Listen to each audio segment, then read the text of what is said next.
right, welcome back, Sunrisers. Now, teachers, if your classroom ever felt like an episode of Survivor, this one is for you. From chalk to chaos, veteran educator Tanya Lee Paul Reed has written a manual that's more than a lifeline. It's a lesson plan for peace, filled with real tools and tips on how to keep the peace without losing the plot or your voice. She joins us to share more. Good morning, Tanya Lee. Good morning, Tanya. Oh my goodness.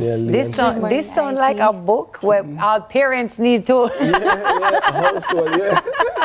I love the concept of this book. I love the idea of this book. Yes. I imagine it comes from your own experience in the classroom.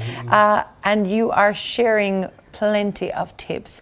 I just want to give some teachers watching right now 2 tips. Let's just start there. Let's just start with some meat. 2 tips that you would say they could walk into their classrooms with today that would help them. That's right. Okay. Thank you again for having me on your show. So 2 of the most basic tips that a teacher can ever have is to understand that you are in charge of the class. And when you walk in the class, you have to demand that authority. You have to ensure that you set your class in a way that will set the tone for the entire session. So even a simple thing as ensuring that the students are organized, the desk and chairs are organized, that helps them to understand that Miss is ready to have class. Setting the pace, greeting them politely, and ensuring that they acknowledge you as their teacher. That alone will bring their attention towards you. And even how you talk to them. Asking them how they are feeling. Sometimes we want to get into the lesson, but just simply asking them, how was your weekend? How was your day? These are the things from the affective domain makes so much difference. Wow, it's important that you said that, because oftentimes we don't think about it like that. You go, the job is for me to come and teach. I'm not here to find out how you do it, and you know what I mean? But that's a very good icebreaker, a very good springboard to learning, because if I feel that you care about me, then I might pay attention. I like that, that tip. But you talk about trauma-informed teaching. And I want to go there because, I mean, how can understanding trauma help a teacher to better manage their classroom?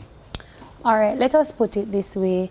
If you don't understand what your students have been through, what their socioeconomic background is like, where they're coming from, you might come in the classroom with preconceived ideas as to what a student should be like, how they should operate, because your upbringing is different and your ideology of what it is a student should do and the standards that they should have is different. So understanding trauma and understanding that the world is not perfect, and students can have bad days too. They're humans, and they can be going through something, and all it takes is for you to probably just ask the student to come and sit beside me today. I'm gonna be working with you today. You're gonna be my little helper today. These little things, and after class you have a talk with them. Sometimes you learn so much. Rather than, I know that it's difficult for teachers when you're trying to teach the mass, and then there's always this disruptive one. And at some point your cup can become so overfull that you don't even remember to consider that they're probably going through trauma, and it's a sign for help. So yeah, and not just trauma, there are all these other things that are going on all the time. Like, you know, we're learning so much about being neurodivergent, and you know, children aren't getting assessed as easily, so we don't know who's struggling with maybe some ADHD or something else. It's so many things to consider, and I'm really glad to hear that you've considered it all in this book. I want to talk a little bit about burnout. That's a word we hear all the time. Very relatable word. When you talk about burnout and how you found your way mentoring others through burnout, let's talk a little bit about that. All right. So, as it relates to burnout, it's not something that happens immediately. Right. It just happens gradually, and it chips away your energy, and all the little elements matter. If your students were rude to you, it matters over time, even when you correct the behavior. If you're supportive co-workers might say something to you and you didn't like it. It might not bother you initially, but over time, when these things build up, it can cause you to lose energy, lose your motivation, and then you start to question yourself, I'm doing all this work, and then I have to be dealing with all of this. Is it even worth it? You ask yourself those questions. And in the classroom particularly, it is such a thin line between burnout and forgetting your purpose and your passion for the classroom that you have to pay attention to some of the signs, like the stresses, the lack of motivation, you don't want to go to work, you're waking up and deliberately getting there late even when you were initially preparing to be early. So these are the things matter. You have the work to do and say, oh well, I'll do it tomorrow. And you find yourself lagging, and it's sometimes it's because of stress over time and the burnout.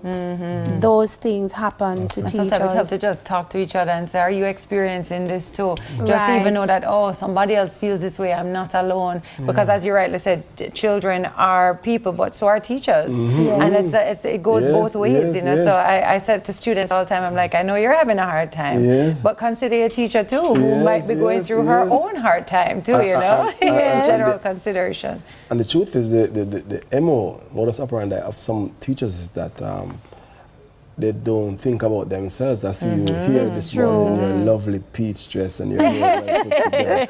Some teachers, as you look at them, you see that they are not taking care or spending time on themselves, you know. How would you advise, given that context of teachers who say, I'm not even thinking about me at all? Student first. Everybody comes before I'm me. happy that you asked, and this is why the book is so important. So I am a teacher. I go above and beyond the call of duty for my students. I have maintained 100% pass rate in CAPE and CSEC for agriculture science. I have brought my students up through 4H. They've received multiple awards, and we just have a relationship regardless of the grade level. We have a bond. And with that being said, to pour out so much in them, it can also take a toll on you. And this is why in the book I would have garnered a number of self-care tips from real teachers. And some of it is setting boundaries. You have to preserve your peace. Some people, I can recall in the book there was a particular teacher that said, after Friday, I don't mark papers anymore. I had to set that boundary to maintain my peace. And another one said, find something that you love. Your job is not your identity. And sometimes when the job gets difficult, if you find something that you love, it makes it less hard on you. Yes. So well, it's a beautiful book. I can see just even by looking at it, I'm like, oh, this is well done. Where can we get our hands on it? I would love for every teacher to have a book like this one in their hands. So where can we get it? Okay, so the book is available on Amazon in ebook and also paperback. And it can also be delivered to you locally by reaching out to any one of my social media handles. Which are they on the screen there? Tell us what they are. Yes, so on Facebook, I am Tanya Lee Paul Reed on Facebook, and also on TikTok, I am a teacher's story. And on Instagram, I'm also a teacher's story on there. Amazing, amazing work to even pull this all together for the greater good of teachers. I do think parents should read it too, because I bet there's some tips and tricks in there for us. But this is a springboard to that book for parents too. Yeah, why not? Why not? Thank you so much for all the amazing work you do. To hear what you just said a while ago, I was like, what? You love your job, and I can tell. And I'm really happy to see how you're trying to help other teachers to really get to that place where they can manage and thrive and really help students in front of them. So thank you for that.